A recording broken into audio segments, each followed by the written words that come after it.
It's in the city of Teresina that Jair Bolsonaro starts his whistle-stop campaign in the northeastern region of Brazil, the poorest in the country and strategically important. This is where he fared the worst in the first round, not winning any of the 9 states in this huge region. The Northeast has historically been won by the Workers' Party, Lula's party, who got 67% of the vote in the first round. That's 13 million more voters than the current president. That day, Jair Bolsonaro's supporters came to make a show of strength. Today is a historic day. Our northeastern region has been the most criticised, the most forgotten. Today we're showing that we're with Bolsonaro and that the future is with him. So our vote is our right to respond.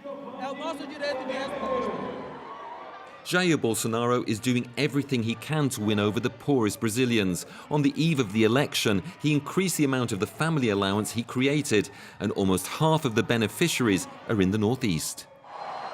Atendemos aos mais pobres de verdade. E 600 é para valer. He also takes credit for the diversion of the São Francisco River to bring water to 12 million people in this arid region. Hoje tem ladrão que quer voltar à cena do crime. Ele não trouxe água para os seus irmãos do Nordeste. Started in 2007 by Lula, who claims credit for 86% of the work, the project is at the heart of the battle between the two candidates, a legacy that Jair Bolsonaro is trying to take credit for, not without difficulty, because for years he's made many xenophobic attacks against natives of the Northeast. Ninguém entende de onde vem tanta raiva do Nordeste. It's an argument used by Lula to discredit his opponent. Lula won in 9 of the 10 states with the highest illiteracy rate. Do you know what those states are? The ones in the Northeast. There is a lack of culture. You see young pregnant girls in the Northeast where there's the social child benefit who tap their bellies and say this one will be a fridge, this one will be a washing machine, and who don't want to work. That day in Recife, the Northeast hailed Lula, who's a child of the state, as a hero. People think that we in the Northeast were born to be poor, to be illiterate, to be bricklayers. But no, we respect bricklayers, but we also want to be engineers, we want to be doctors, we want to be lawyers. Nobody chooses to be poor their whole life. Lula himself is from Pernambuco, the son of illiterate peasants who then became a shoe shiner and a metalworker unionist. His story resonates with many of his supporters.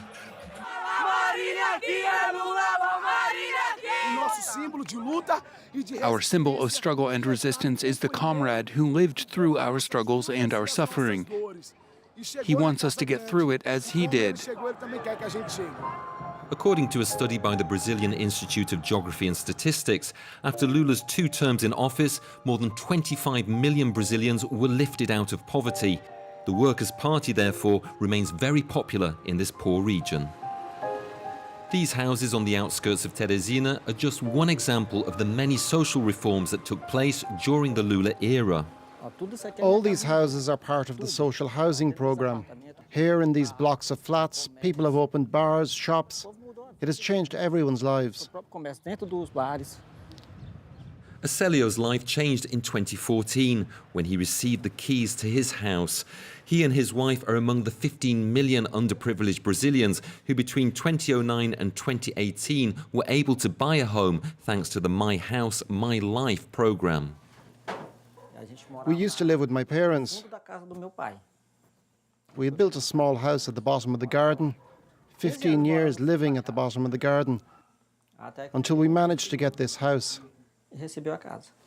It's a wonderful gift, the best we've ever received.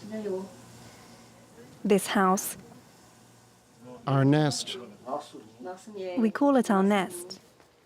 The family also received the equivalent of €1,000 to buy furniture and benefited from Lula's family allowance. Acélio says he owes everything to the former president and the Workers' Party.